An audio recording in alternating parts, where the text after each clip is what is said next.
প্রথম ম্যাচ হারার পরে আমরা যেভাবে কামব্যাক করেছি এটা আমাদের দরকার ছিল। আর আমাদের সবাই কমিটমেন্ট ছিল যে আমরা ভালো করব। আর শুরুতে আমি অবশ্যই দুইটা মানুষকে ধন্যবাদ দিতে চাই।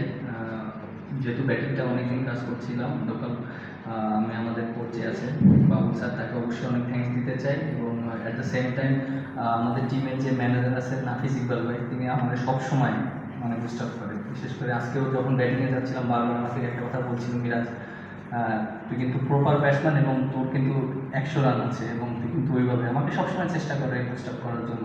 দুইটা মানুষকে অবশ্যই মনের ভিতর থেকে ধন্যবাদ দিতে চাই। আর বোলিং যেটা বললেন যে বোলিংটা খুবই ভালো হয়েছে, আর বোলিং তো আমার টিমের সাথে আছে আমার গুরু যে সোহেল ইসলাম, সো এটা এর জন্য আরও ভালো লেগেছে। অবশ্যই তিনটা মানুষকে ধন্যবাদ দিতে চাই।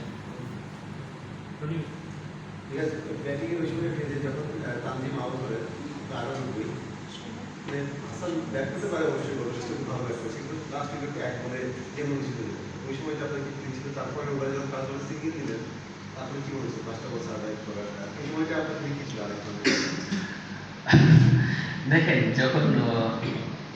আমি যখন ব্যাটিং করেছিলাম চেষ্টা করছিলাম 2টা রান যেন নিতে পারি, এরকমই দৌড় দিয়েছিলাম, মনে করছিলাম বলটা গেরোই গিয়েছে, বাট সব ফিল্ডারের হাতে গিয়েছে। বাট তারপর লাখের উপর ছেড়ে দিয়েছি যে যদি আমার কপালে থাকে তাহলে হ্যাঁ 100 হবে, আর যদি আউট হয়ে যায় এটা তো কারো করার নেই। বাট হাসান অনেক ভালো সাপোর্ট দিয়েছে এবং সাকিব অনেক ভালো সাপোর্ট দিয়েছে, তাইজুল ভাই। আমি অবশ্যই তিনজনকে অনেক ধন্যবাদ দিতে চাই, কারণ ওরা যেভাবে আমাকে সাপোর্ট দিয়েছে ওদের জন্যই আমি 100 রান করতে পেরেছি।